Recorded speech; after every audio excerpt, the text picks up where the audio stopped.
How to properly frag a Euphyllia green torch coral. I'm using a bandsaw, which you can see is at a Craftsman 11-inch 1/3 horsepower. The type of blade I'm using,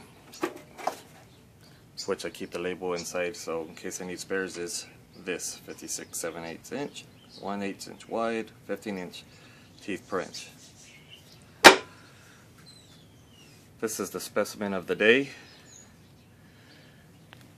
It's been growing pretty well.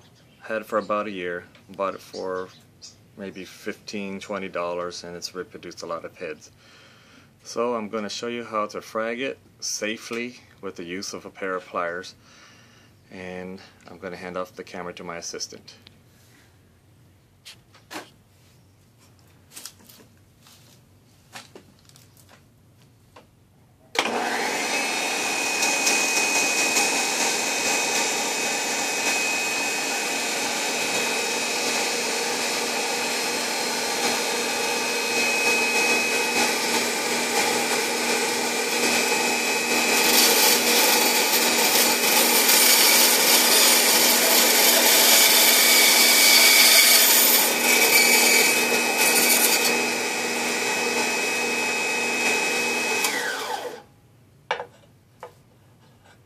I'm also having to make a vertical cut because the horizontal one would have went through the foot way too far, so it's going to be real quick. So give me 1 second more and I'll be done within a second.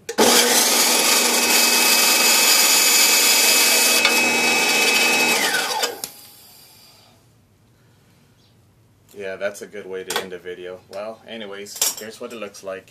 Little guy got tossed out on the side, but he'll be okay. And there it is.